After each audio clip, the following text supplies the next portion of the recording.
अस्सलामुअलैकुम स्टूडेंट्स, क्या हाल चाल हैं आप लोगों के।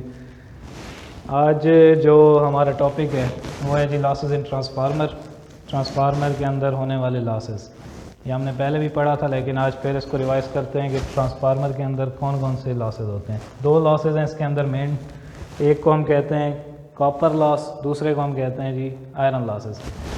ये एक ट्रांसफार्मर की डायग्राम आप देख रहे हैं, जिसमें एक और टाइप ट्रांसफार्मर है जिसके दो ट्रांसफार्मर के दो मेन पार्ट्स होते हैं। वैसे तो काफ़ी सारे हैं, लेकिन इसके जो मेन हिस्से हैं वो दो हैं। एक को हम कहते हैं जी वाइंडिंग और दूसरा है कोर। वाइंडिंग दो किस्म की होती है, एक प्राइमरी वाइंडिंग होती है और दूसरी सेकेंडरी वाइंडिंग होती है। इस पर हम डिटेल में नहीं आ रहे क्योंकि हमारा मेन जो टॉपिक है वो लॉसेस से रिलेटेड है। तो पहला जो कॉपर लॉस है वो, इसको हम वाइंडिंग लॉसेस भी कहते हैं क्योंकि ये वाइंडिंग के अंदर होते हैं। ठीक है, ये वाइंडिंग के अंदर जो, क्योंकि दो इसके मेन पार्ट्स हैं, जो वाइंडिंग है और दूसरा कोर है। जो वाइंडिंग के अंदर होने वाले लॉसेस हैं उनको कहा जाता है कॉपर लॉस, और जो इस कोर के अंदर वाक़ होने वाले लॉसेस हैं जो कोर के अंदर हो रहे हैं उनको हम कहते हैं कोर लॉसेस या आयरन लॉसेस। इसके कोर लॉस भी कहते हैं, इसको आयरन लॉस भी कहते हैं। जो वाइंडिंग या कॉपर लॉस जो है, ये कॉपर लॉस डिपेंड कर रहा होता है दो चीज़ों पे। ठीक है, इसको हम कहते हैं जी आई स्क्वायर आर लॉसेस।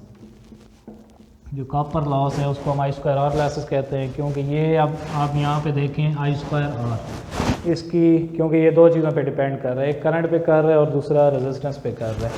रेजिस्टेंस इस वाइंडिंग के अंदर, जो वाइंडिंग की अपनी रेजिस्टेंस है, एक उस पर डिपेंड करता है और दूसरा जो है इस वाइंडिंग में से गुजरने वाली करंट पे डिपेंड करता है। ठीक है, और ये करंट डिपेंड करती है लोड के ऊपर, कि लोड जितना ज़्यादा होगा उतना ही करंट ज़्यादा होगी, और लोड जितना कम होगा उतने ही ये करंट जो होगी वो कम होगी। तो ये जो कॉपर लॉस है ये दो चीज़ों पे डिपेंड कर रहा होता है, एक करंट पे और दूसरा रेजिस्टेंस पे। रेजिस्टेंस तकरीबन कांस्टेंट होती है, लेकिन करंट जो है ये डिपेंड कर रहा होता है इस लोड के ऊपर। लोड जितना ज़्यादा होगा करंट ज़्यादा होगी, और कॉपर लॉस भी वाइंडिंग का उतना ही ज़्यादा होगा। असल में ये लॉस होता है क्या है, ये होती एक्चुअल हीट है। कि आपने देखा होगा कि जब भी एक कंडक्टर के अंदर, ठीक है, एक कंडक्टर है, फर्स्ट की ये कंडक्टर है, इसमें से जब करंट गुजरेगी तो ये हीट अप होता है। हीट अप इसके गर्म होना शुरू हो जाता है। ये जो हीट है ये एक्चुअली क्या चीज़ है, ये ही असल में कॉपर लॉस है। जब एक वाइंडिंग के अंदर से जब करंट गुजरती है तो उसकी रेजिस्टेंस की वजह से उसके अंदर जो हीट पैदा हो रही है तो उस हीट को हम कहते हैं कॉपर लॉस। तो इस वाइंडिंग में से जब करंट गुजरेगी तो इसके अंदर ये कॉपर लॉस आते हैं। और दूसरा जो लॉस है वो है जी आयरन लॉस, इसको हम कोर लॉस भी कहते हैं या आयरन लॉस भी कहते हैं। इसकी दो टाइप से फ़र्क है। ये जो लॉस है ये स्कोर के अंदर जो होने वाले लॉसेज हैं, जो स्कोर के अंदर लॉस, फिर वही बात के हीट, ठीक है, जो कोर के अंदर जो हीट पैदा हो रही है उसको हम कहते हैं कोर लॉसेस या आयरन लॉसेस। इसकी दो टाइप्स हैं आयरन लॉसेस की, एडी करंट लॉस और hysteresis loss. Eddy current loss क्या चीज़ है कि जब हमने इसको एसी सप्लाई दी जाती है प्राइमरी वाइंडिंग को, प्राइमरी वाइंडिंग वो वाइंडिंग होती है जिसको हम सप्लाई दे रहे होते हैं, जिसके ज़रिए हम ट्रांसफार्मर को सप्लाई देते हैं, और सेकेंडरी वाइंडिंग वो वाइंडिंग होती है जिसके ज़रिए हम आउटपुट ले रहे होते हैं ट्रांसफार्मर से, या जिसको हम लोड पे जिसके ज़रिए सप्लाई देते हैं। तो जब हम प्राइमरी वाइंडिंग को ऐसी सप्लाई देते हैं, ठीक है, जिस टाइम प्राइमरी वाइंडिंग को ऐसी सप्लाई देंगे क्योंकि ये चेंजिंग मैग्नेटिक फील्ड इसके अंदर होगी। ठीक है, जब इसके अंदर फ्लक्स पैदा होगा जिसको हम फाई से डिनोट कर रहे हैं, ये फ्लक्स जो इस कोर के रास्ते से होते हुए सेकेंडरी वाइंडिंग के साथ लिंक करता है। ठीक है, इसका वर्किंग प्रिंसिपल आपको मालूम है। ठीक है, इस पर जो सिर्फ इसमें से जो हम एडी करंट पढ़ रहे हैं कि एडी करंट लॉस है क्या चीज़। तो एडी करंट लॉस क्या चीज़ है कि जब प्राइमरी वाइंडिंग को सप्लाई दी जाती है ऐसी फ्लक्स, इसके अंदर ऐसी मैग्नेटिक फील्ड पैदा होती है जो कि इस कोर के रास्ते सेकेंडरी वाइंडिंग के साथ लिंक कर रही होती है। तो जब इस कोर में से फ्लक्स गुजरेगा तो क्या होगा कि ये जो magnetic field, changing magnetic field की वजह से इस कोर के अंदर भी एक करंट पैदा होगी, क्योंकि फैराडे लॉ के तहत इंडक्शन, मैग्नेटिक इंडक्शन का जो असूल है उसमें क्या चीज़ है कि जब magnetic field, changing magnetic field में कंडक्टर को रखा जाता है तो उसमें ईएमएफ इंड्यूस्ड होती है। तो जब इस कंडक्टर या इस कोर के अंदर क्या होगा, magnetic field, changing magnetic field इसमें से जब पास आउट होगी तो इसके अंदर करंट पैदा होगी। इस करंट को हम कहते हैं एडी करंट। और ये एडी करंट, इस करंट की वजह से जो लॉस होता है कोर के अंदर जो हीट पैदा होती है उसको हम कहते हैं एडी करंट लॉस। ये डिपेंड करता है इस पे, इसकी थिकनेस पे। जो कोर की जितनी थिकनेस ज़्यादा होगी, जितनी कोर की मोटाई ज़्यादा होगी, उतना ही करंट ज़्यादा होगा और उतना ही एडी करंट लॉस ज़्यादा होगा।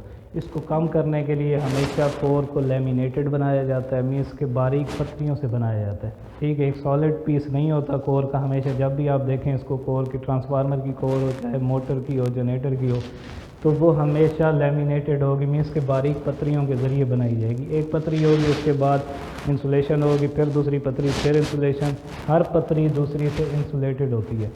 तो इसको क्यों किया जाता है इंसुलेशन, ये लेमिनेशन इसकी बनाई जाती है क्योंकि एडी करंट लॉस को कम करना है। एडी करंट लॉस को कैसे कम किया जाता है कि आप एक फार्मूला अपने रेजिस्टेंस, लॉ ऑफ रेजिस्टेंस का हमने एक पढ़ा था फार्मूला कि आर जो है resistance is proportional to length over area.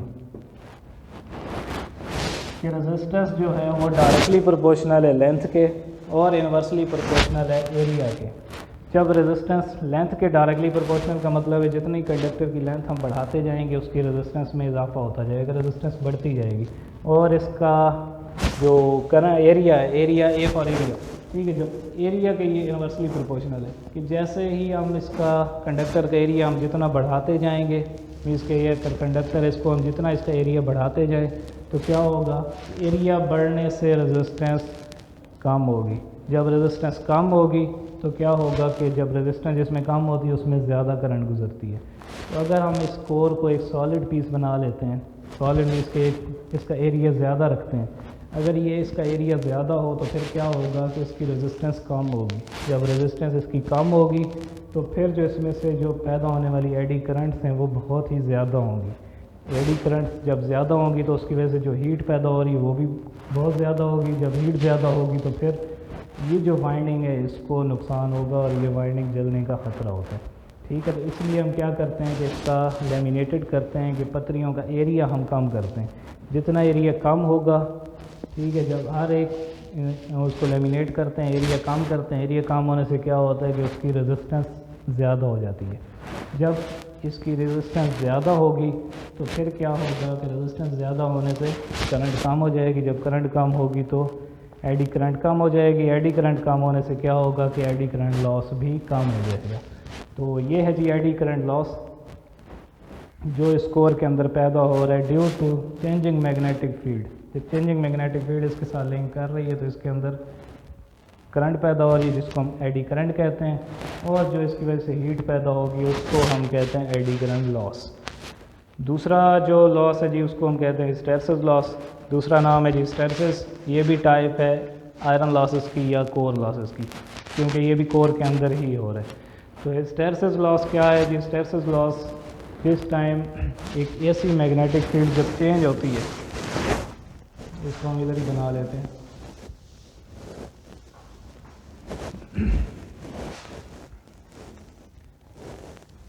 क्योंकि एसी फ्लक्स जो है, एसी मैग्नेटिक फील्ड आपको पता है कि एसी जो होता है वो चेंजिंग मैग्नेटिक फील्ड होती है, इसमें पॉजिटिव टू नेगेटिव ये चेंज हो रही होती है। लेकिन जो एसी फ्लक्स है वो क्या है कि वो इस फॉर्म में नहीं होता, बल्कि पॉजिटिव हाफ साइकिल के दौरान फ्लक्स आगे की तरफ मूव करता है, यानी कि फैलाव होता है उसका, फैलता है फ्लक्स, और नेगेटिव हाफ साइकिल के दौरान फ्लक्स वापस सिकुड़ता है।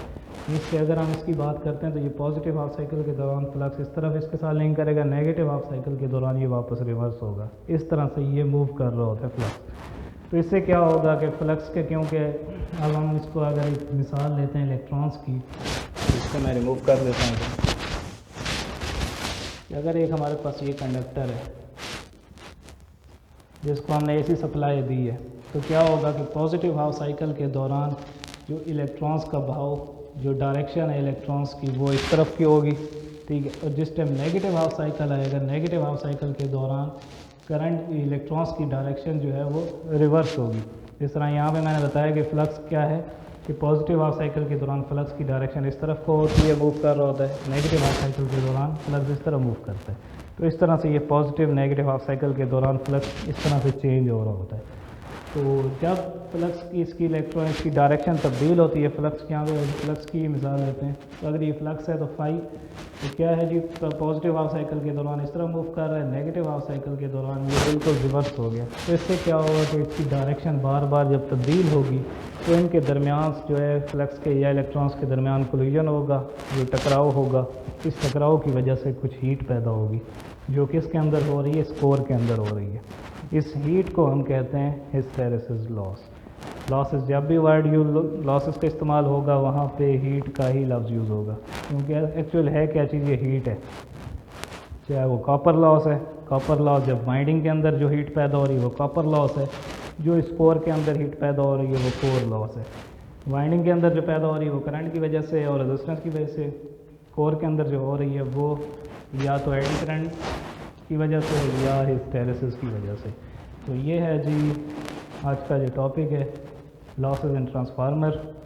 दो किस्म के लॉस हैं, कॉपर लॉस और आयरन लॉस। ये फर्दर आपको अगर कोई चीज़ समझ ना आए तो आप डायरेक्ट कमेंट भी कर सकते हैं और पूछ भी सकते हैं।